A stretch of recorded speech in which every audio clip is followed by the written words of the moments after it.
Assalamualaikum warahmatullahi wabarakatuh. Hai para pencinta catur dan para caturmania, selamat datang kembali di Legenda Catur Dunia. Mikhail Tal mempunyai rekor buruk bila bertemu dengan Lev Polskelski. Dari 32 kali pertemuan mereka sejak tahun 1955 hingga 1987, Mikhail Tal hanya menang 2 kali, kalah 8 kali, dan 22 kali draw.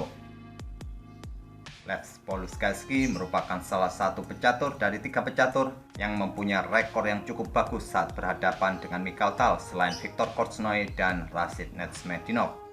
Dan permainan mereka yang akan kita ulas ini kawan-kawan adalah permainan saat mereka bertemu di turnamen kandidat di babak kuarter final di kota Alma-Ata di Kazakhstan tahun 1980.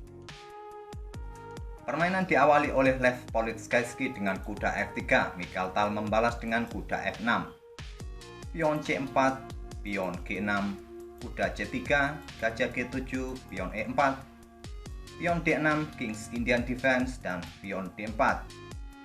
Mikhail Tal rokade, Polskelski melanjutkan pengembangan gajah E2. Ini adalah merupakan variasi atau mainline dari Kings Indian Defense.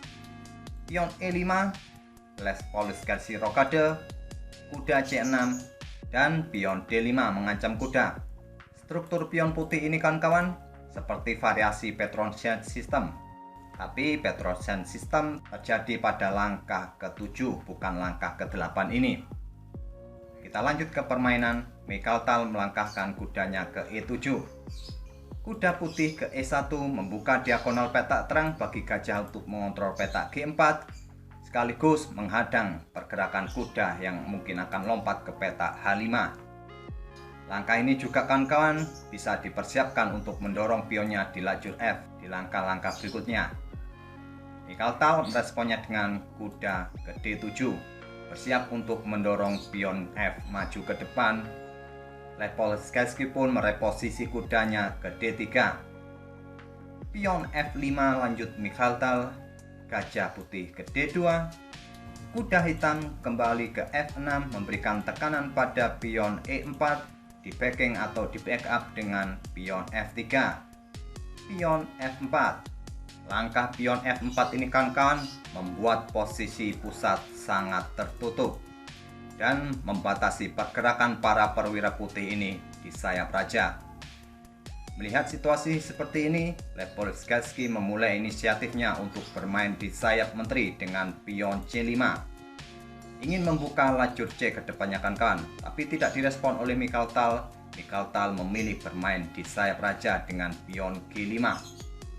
Beteng A bergeser ke C1, kuda hitam ke G6, pion C pukul pion D6, dipukul balik dengan pion C. Sekarang lajur C ini sudah terbuka, tentu akan dimanfaatkan oleh Polskelski di langkah berikutnya. Melangkahkan kudanya ke B5, mencoba menginfiltrasi lebih dalam lagi pertahanan hitam di sayap menteri. Sedangkan di sisi yang lain kawan-kawan, Mikhail Tal sepertinya akan fokus bermain di sayap raja karena para kudanya ini sudah siap-siap untuk menekan pertahanan putih di sayap raja.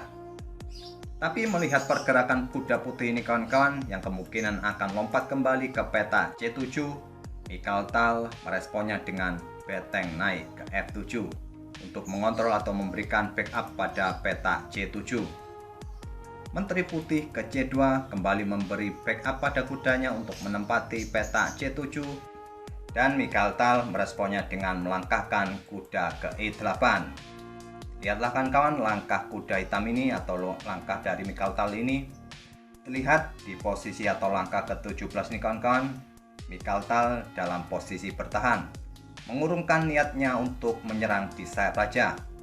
Langkah kuda ke E8 ini menambah kontrol pada peta C7 ini. Setelah di backup oleh menteri dan beteng, Mikhail Tal menambah lagi satu perwira untuk membackup peta yang cukup penting ini, peta C7.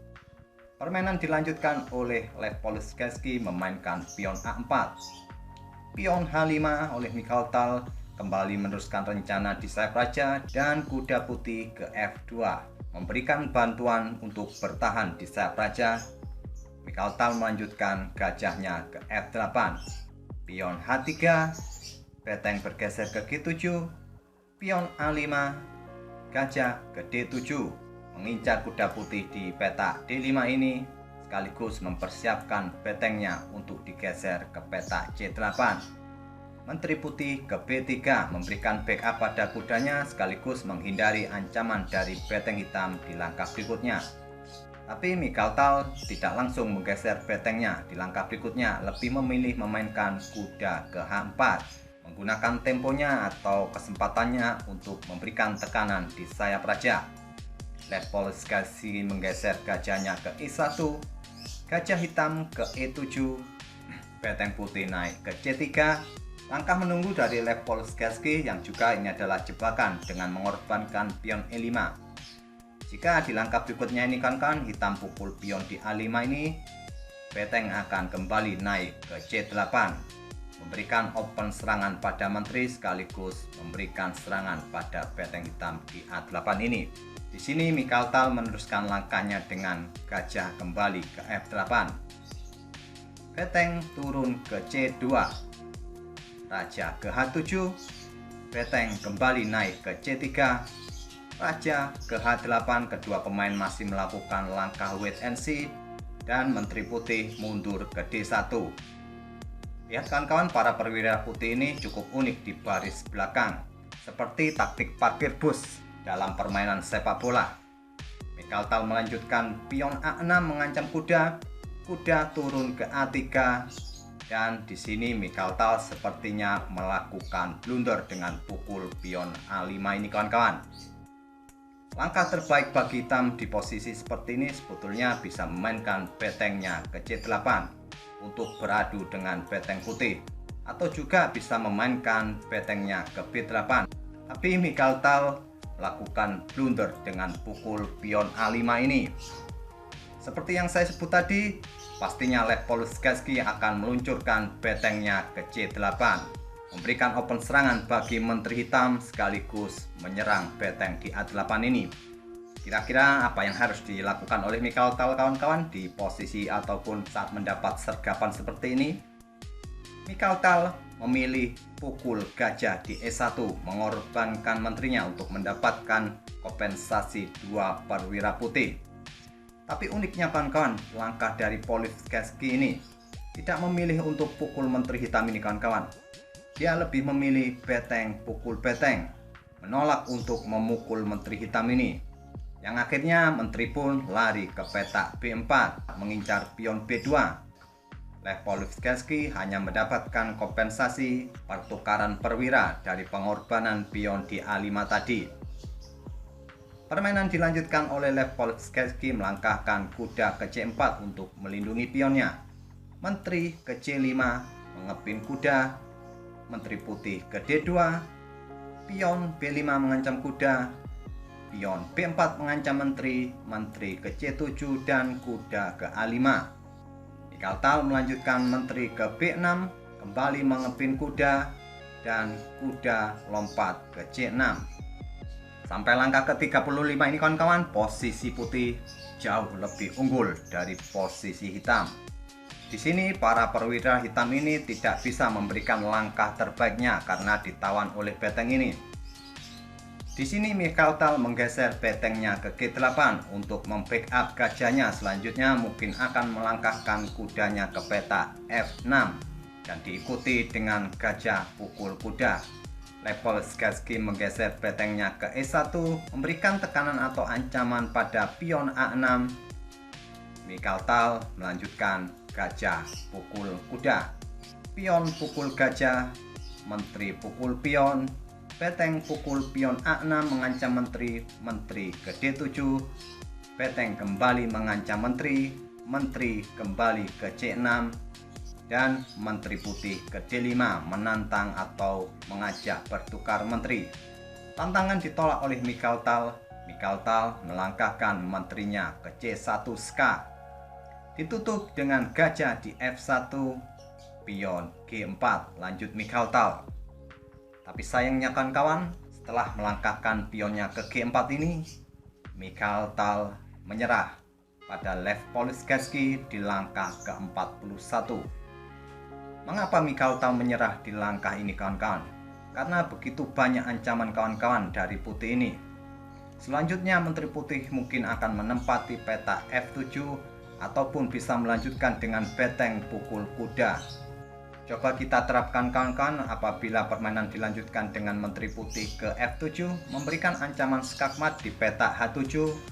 Mungkin hitam akan memainkan kuda ke C7 atau kuda ke G7. Bila langkah ini yang dipilih, putih akan melanjutkan beteng pukul gajah.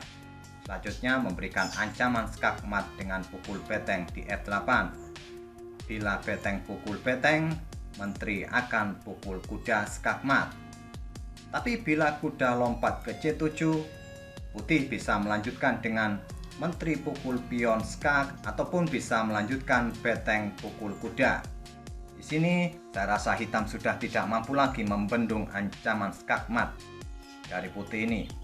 Oleh karena itu di langkah ke-41 setelah melangkahkan pionnya ke G4, Mikhail Tal menyadari bahwa dia sudah kalah di posisi seperti ini. Akhirnya dia menyerah di langkah ke-41 ini kawan-kawan.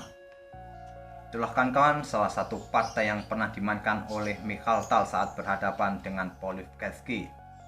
Ini adalah seri pertama dari video antara Lev Politkovski melawan Mikhail Tal. Selanjutnya saya akan berikan seri kedua dan seri ketiga dari permainan kedua pemain ini.